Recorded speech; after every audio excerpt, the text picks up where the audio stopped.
पूरे देश में एक नया क्राइम तेजी से बढ़ रहा है और ये क्राइम है डिजिटल अरेस्ट। इस मामले में लगातार बढ़ोतरी हो रही है तो वहीं पुलिस इसमें बेबस नजर आ रही है। ऐसा हम क्यों कह रहे हैं, आइए इसे भी जान लेते हैं विस्तार से। दरअसल इंदौर समेत देश भर में डिजिटल अरेस्ट के मामले बढ़ते जा रहे हैं। अधिकांश मामलों में आरोपी पुलिस की गिरफ्त से बाहर ही है। उन्नत तकनीक होने के बावजूद पुलिस पीड़ितों के जीवन भर की जमा पूंजी वापस नहीं दिलवा पा रही। 1 जनवरी से लेकर अब तक इंदौर में डिजिटल अरेस्ट के 28 मामले सामने आए हैं और पुलिस सिर्फ और सिर्फ 7 आरोपियों को पकड़ सकी है। 2 करोड़ 40 लाख रुपए की राशि लूटी गई है, जिनमें से पुलिस 70 लाख की राशि दिलवा पाई है। 1 करोड़ 70 लाख रुपए की राशि अब तक नहीं मिल पाई है।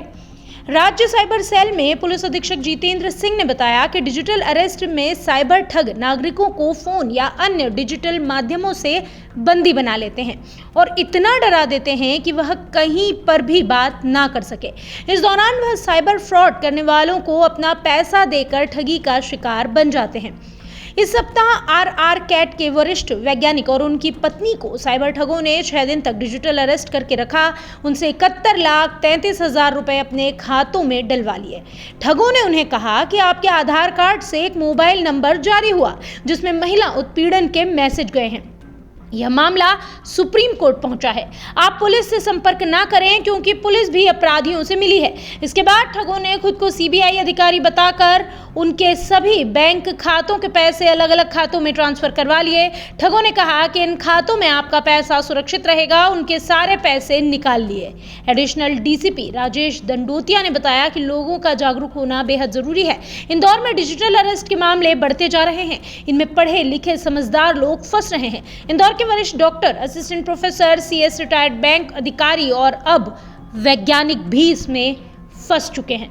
पुलिस लूटे हुए पैसे निकलवाने की पूरी कोशिश करती है, लेकिन कई मामलों में पीड़ित देर से शिकायत करते हैं या शिकायत ही नहीं करते। पैसे ट्रांसफर होने के तुरंत बाद लुटेरे अलग अलग खातों में यह पैसे डलवा देते हैं और वहां से निकाल लेते हैं। ऐसे में पीड़ितों के पैसे वापस निकालना मुश्किल होता है।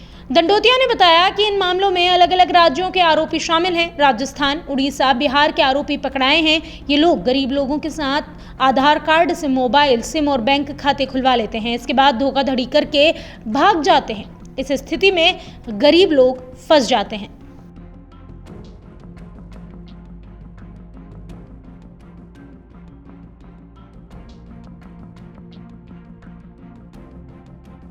देखिए, इसमें ये आर-कैट में साइंटिस्ट सहायक हैं, वैज्ञानिक सहायक अनिल कुमार जी, और उनके साथ 1 सितंबर को एक फ़ोन आया था और वो फ़ोन ट्राई से आया था, telecom regulatory authority of India से, और उनको ये बोला गया कि लगभग ये आपका जो मोबाइल सिम नंबर है, आपके आधार कार्ड का यूज हुआ है और आपके नंबर का इस्तेमाल हुआ है उसमें, जो आपके नाम से इशू है, ये सारे डॉक्यूमेंट्स, और इस पर से आपके खिलाफ चूँकि इसमें 300 लोग इन्वॉल्व है जिसमें कि आपका भी नाम है, तो आपके खिलाफ कार्रवाई की जाएगी, क्योंकि इसमें आपके जो मोबाइल में से जो नंबर है आपके नाम से जो इशू हुआ है, उससे कुछ महिला उत्पीड़न संबंधित कुछ मैसेज गए हैं।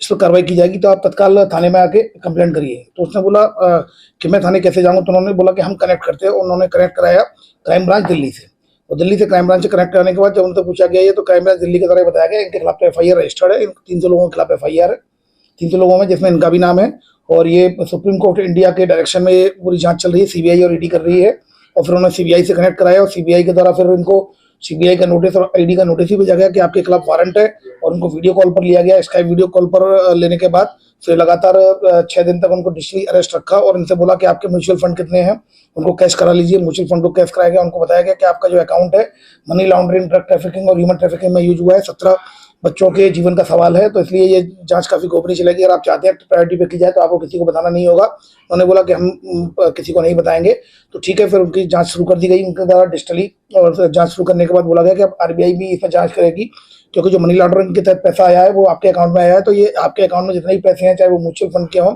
ये सब वेरीफाई होंगे। मैं आपको अकाउंट नंबर दे रहा हूँ, उसमें आप ट्रांसफर कर दीजिए। आरबीआई चेक करेगी, 1 घंटे में क्लियर कर लेगी कि ये पैसा आपका है। अगर ये लीगल पैसा होगा तो आपको वापस हो जाएगा, इलीगल होगा तो जब्त हो जाएगा।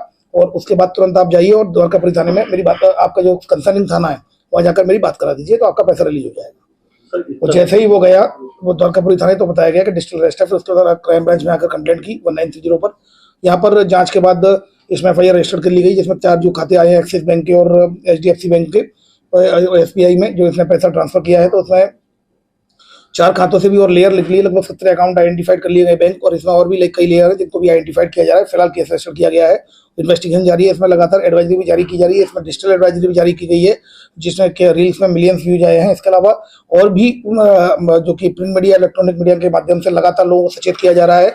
इस संबंध में आगामी जल्दी ही इसमें बैंक के कर्मचारियों के अधिकारियों के साथ भी मीटिंग ली जा रही है। सर 70 लाख कितने रुपए ट्रांसफर किए? 71 लाख 34,000 के करीब पूरा ट्रांजेक्शन के द्वारा किया गया था।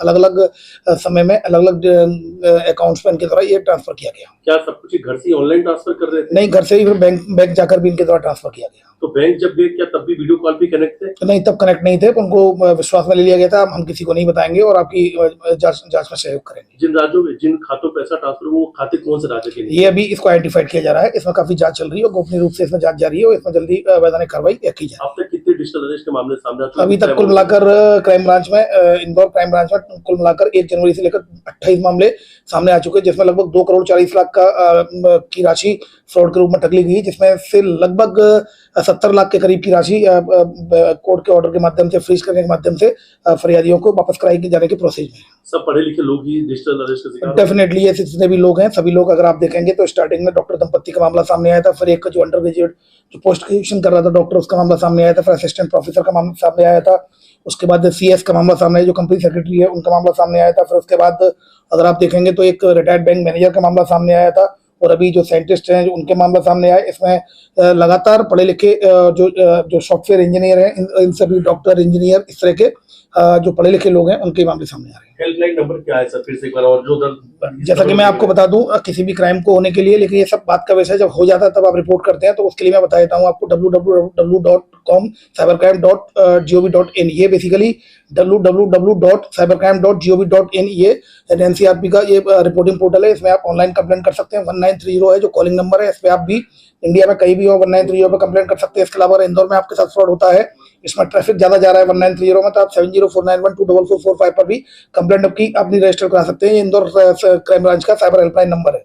इस तरह के कई एडवाइजरी हमारे द्वारा जारी की चुकी है। इसमें इंपॉर्टेंट ये है कि हम पैनिक ना हो। इस तरह कोई अगर फोन कॉल आते हैं तो इसमें संबंधित थाने से सबसे पहले उसको वेरीफाई करें, उसके बाद ही कदम आगे बढ़ाएं। और मैं इस इलेक्ट्रॉनिक मीडिया के माध्यम से कहना चाहूंगा, डिजिटल अरेस्ट नाम का कोई भी टर्म, कोई भी शब्द किसी भी कानून की शब्दावली में नहीं है।